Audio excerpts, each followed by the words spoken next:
Hello YouTube, how's everyone doing? It's Professional here. So today I wanted to make another top 5 video for you guys, and I thought of making top 5 activities that almost nobody plays or does. And I made a video about a few months ago which was top 10 activities and things that most players don't do.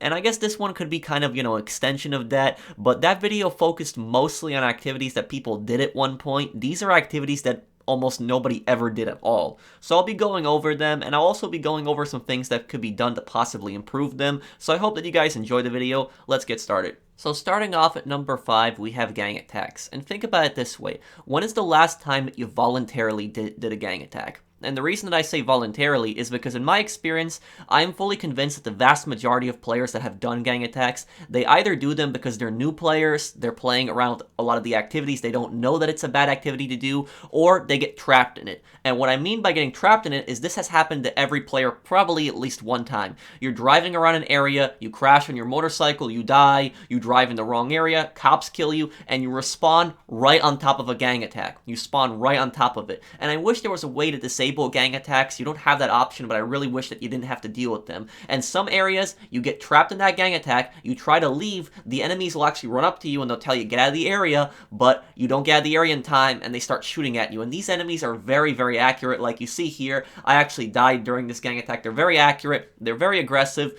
and some gang attacks, they will have 20 plus enemies. In this case, there was just 15 enemies, but some gang attacks, they'll have over 20, and when you complete the gang attack, you do get some RP, and you can find some cash in crates, but it's just not worth it, the amount of effort that you gotta do with these gang attacks.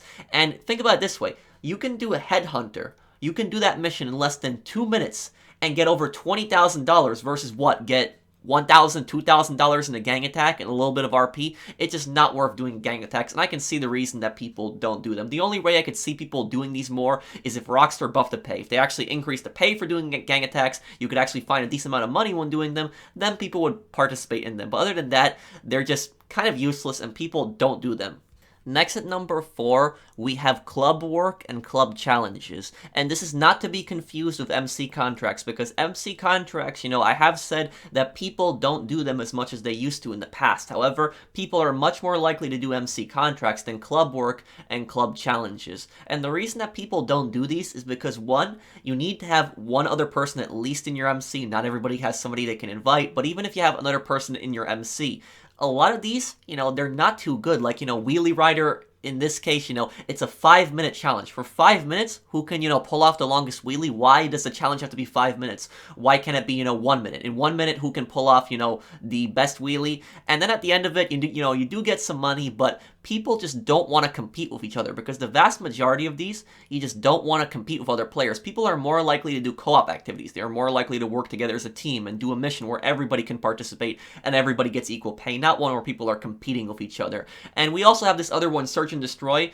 And Search and Destroy, it's actually a very, very unique, challenge. Because you go to an area and you have to find the target. You have to find a target, you have a picture of the target on your phone, and if you're using a controller, your controller will actually vibrate the closer that you get to the target. And, you kill the target, and for each target you kill, it does increase by a little bit, by not that much. And then first place, they can actually win a decent amount of money. Like in this case, I won $26,000 for doing that for 10 minutes. But at the same time we could have done, a headhunter and a sightseer in that same 10-minute period, and we could have made even more money. So this is the reason that people don't do these. It's because people don't like competing with each other, and also because there's other activities that will give you more money for less time and less effort. But I do actually enjoy an activity like Search and Destroy. I just hope that, activities like this, they get buffed some way in the future, because whenever I'm in an MC, the MC president is either selling a business or they're doing an MC contract. I can't remember the last time I was in an MC where they actually triggered one of these challenges or one of these club works. Moving on to number 3, we have arm wrestling, and I bet some people are laughing at this, but think about it this way. Even if you personally have played arm wrestling, when is the last time that somebody has actually invited you to it? You might have invited a friend to it, but when is the last time you have gotten a random invite for arm wrestling? Because whenever I have gotten random invites for arm wrestling, it's almost always from low-level players, because they're just starting out the game, they're playing all the activities in the game. And arm wrestling, I will concede this. Arm wrestling is a very unique activity, so it's very, very different from a lot of the other activities that we have, and this was actually added with the Lost and Damned in GTA 4, that's where arm wrestling originally came from, and it was transferred into GTA 5, GTA 5 Online. But with arm wrestling, this game basically involves you just shifting the stick back and forth. If you're using a controller like me, like I'm playing on the PS4, so you're just going to be slamming the stick back and forth, until you slam the stick faster than your opponent, you win. And I'm pretty bad at this, I'll admit, I kind of suck at this. My friend really destroyed me at this here. But I'm guessing that would probably not be good for the controller. I don't know what key you would be using on the PC. Let me know down below what it would be for the PC. But while it is a unique activity, there's not really much to do from it. I mean, you just slam somebody's hand down on the table, and that's it. You can either do a rematch or just quit. There's really nothing else to do. I mean, if there was cash rewards, if there was bets that you could make on who would win, I guess you would possibly, people would possibly do it more, and you would have more people playing it. But then I could see some people cheating in this. Some people, they might have modded controllers, they might be able to manipulate the controls with the sticks, to gain an unfair advantage. I could see that happening. So I can't really think of many ways to make arm wrestling better, but it is definitely one of the least played activities in this game. At number 2, we have the movie theater. Now think about it. When is the last time you actually went to the movie theater? I can't remember the last time I went to the movie theater other than for, making a video. And I'm not going to show much of it here because the last time, I made a video talking a little bit about the movie theater, I got a ridiculous copyright claim, for something that's in the game. I don't even know how that's supposed to work. But there is actually 3 movies in the movie theater. And these 3 movies are Meltdown, Capo Lavaro, The Loneliest Robot in Great Britain. Those 3 movies. And each of those 3 movies, they only play for a few minutes. And if you bought the Casino Penthouse, you can actually buy an additional theater room. And in that room, you can actually watch the movies. But these are the same 3 movies, and you can't even decide, which movie you want to see. And I've seen each of these movies multiple times. Even when GTA Online first came out, I didn't go to the movie theater. And the reason I didn't is because when I hung out with the friends in GTA 5 single player, I already saw all the movies multiple times. So I didn't feel like going to the theater. Because when you see these movies, it's only fun to go to the theater, the first or second time when you see these movies. When you see these movies at least 2 times, you're not going to want to go back and watch them again. It just personally gets annoying. And when you go into the movies, you actually join in the middle of the movie. It's not from the start, so it's right in the middle. So other than that, movie theater, it's kind of useless and almost nobody goes here. And also it's locked at certain hours. It's only available until 10 p.m. in game. And the number one activity that almost nobody plays in GTA Online, at least not anymore, is tennis. That's right, tennis. And, I don't think I really need to go over much of why people don't play tennis. And I remember that when GTA Online first came out in October of 2013, I actually got a bunch of invites to tennis, but then a month after that, it just stopped. And I very rarely would get an invite to tennis. Occasionally, I would get an invite to tennis every few weeks, but like I said, it will be by a low-level player most of the time, and I actually get more invites to golf than I do to tennis.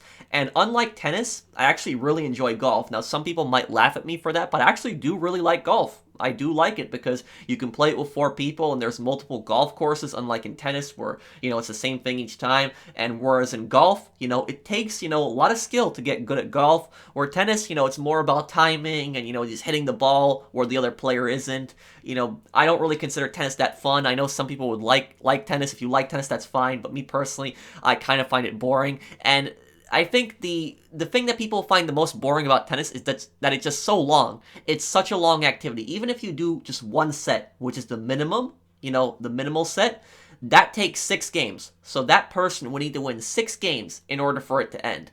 And you don't really get anything for winning in tennis either than RP. And I've said, just like for golf, the way to improve tennis is to include tournaments into GTA Online. If we brought tournaments into the game where people could actually win, a decent amount of money, if maybe we had like 10 people participating in like a tennis tournament, and then maybe like, third place would win like, $250,000, second place would win $500,000, and first place would win $1 million in like a 10-person tournament, I guarantee you a lot of more people would be playing these activities. But until then, people just aren't going to hop into tennis because it's pretty boring. And, it's much more funner playing against a human opponent, like playing against your friend here. In the single player, it's even more boring because you're playing against an AI. But, if anything, I think it'll be better to play against a friend because at least, it's not as predictable as an AI. But other than that, that's the top 5 activities that I almost never see anybody playing in this game. And I hope that you guys enjoyed this video. Let me know, are there any other activities that people just don't play in this game? And if you guys enjoyed the video, drop a like. If you're new to my channel, enjoy my content, subscribe.